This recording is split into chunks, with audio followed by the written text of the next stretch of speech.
Friends, this is Rohan Pandurangi.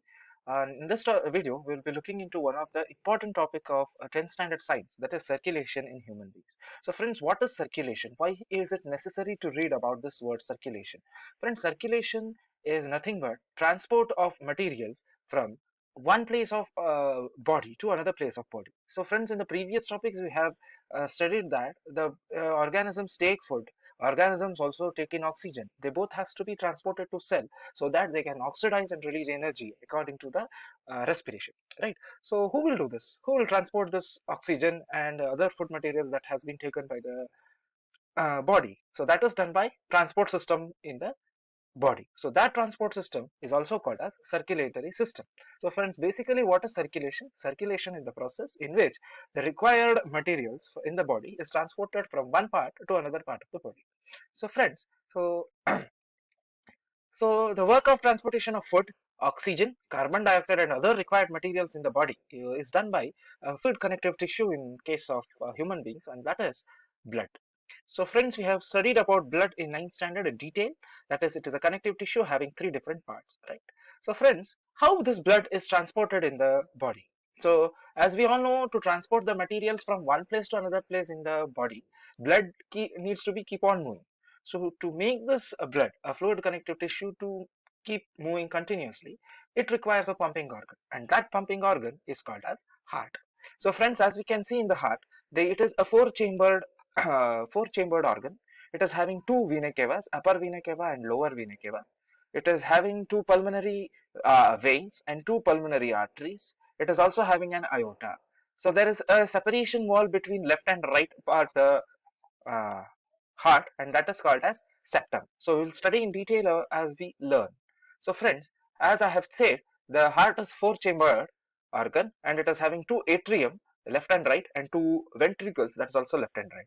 So what is atrium? Atrium is also called as auricle, friends. So friends, in this video, we'll be considering deoxygenated blood as blue colored blood and oxygenated blood as red colored blood. Usually there is no blood with blue color. All the blood is in red color. To just to differentiate between deoxygenated blood and oxygenated blood, we will take it as blue color. We'll take deoxygenated blood as blue color. So then what is this deoxygenated blood?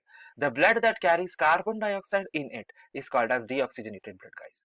And also the blood that carries oxygen in it is called as oxygenated blood. So friends, deoxygenated blood, only for reference, we are taking it as blue color. But in general, all the blood, whether it is deoxygenated or oxygenated, both are red in color itself. So friends, we have seen septum, that as I just said, to separate the heart from left to right hemisphere, we are having a special part called as septum, that is to separate oxygenated blood from deoxygenated blood. This is the same reason why we are having four chambered heart, not less chambered hearts. Okay.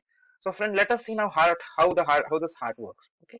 So heart undergoes rhythmic contraction and relaxation. What is contraction? Contraction is also termed as systole.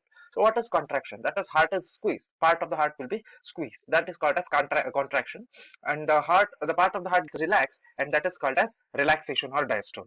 So why I call it as rhythmic? Because when atriums undergo contraction, ventricles expand, and when ventricles undergo contraction, atriums expand. So this phenomena of a rhythmic contraction and relaxation helps the blood to pump throughout the body. So now let us see how this pumps the blood. So friends, we know that upper vena cava and lower vena cava. So from this upper vena cava and lower vena cava, when right atrium expands, the blood enters to right atrium. So in the second cycle, right atriums contract. That we know that at that time ventricles expand, right?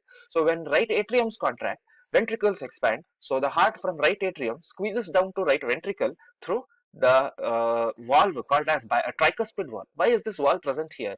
Friends, we know that in the next cycle, the ventricles are going to contract and the auricles are going to be relaxing. So at that time, the blood may even flow backwards. To avoid this backward flow of blood, there is a bicuspid valve which stops the flow of this, reverse the flow of this blood.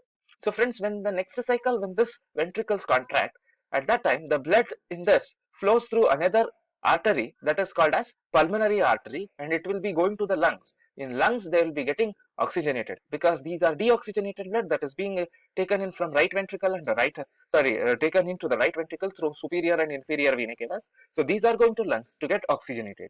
When they get oxygenated, They come back to left atrium of the heart. The oxygenated blood comes to left atrium of the heart through pulmonary veins.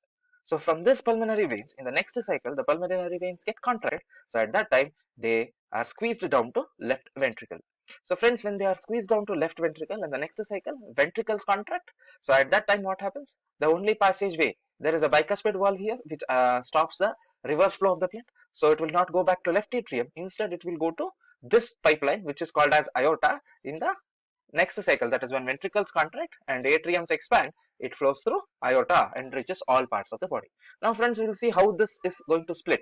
Okay, so the blood enters two times in the heart. As we have seen, once it enters, when the deoxygenated blood enters from the right side part and it goes from right ventricle to right atrium to right ventricle, then it goes out of the heart through pulmonary arteries. Then again from left side it comes in, so through left ventricle and left atrium, through enters left atrium through pulmonary veins, and again it comes to left ventricle, then finally pumped out through aorta. So it is entering the entering the heart two times. So this, in single cycle, it is entering the heart two times. So we call this type of circulation as double circulation. So friends, the blood vessels that carry blood towards the heart, that is towards the heart, are called as veins, and the blood vessels that are carrying blood away from the heart are called as arteries. So friends, we'll just note down the schematic diagram how the heart, these blood vessels split. Okay, so aorta splits into number of arteries. That is, aorta is carrying blood away from the heart. It is the major artery or the biggest artery that is being splitted into number of arteries. Artery splits into arterioles, then finally they splits into capillaries. Capillaries take the blood to each and every tissue and cell. It helps in transportation of the exchange of required materials. Right? After exchanging, these comes out of the cells in the form of capillaries itself. These capillaries unite to form venules. Venules further unite to form veins. Veins unite Veins then further unite to form upper vena cava and lower vena cava. Upper vena cava is all the blood vessels that is coming from the upper part of the body forms upper vena cava, and all the blood vessels that are coming from the lower part of the body forms lower vena cava.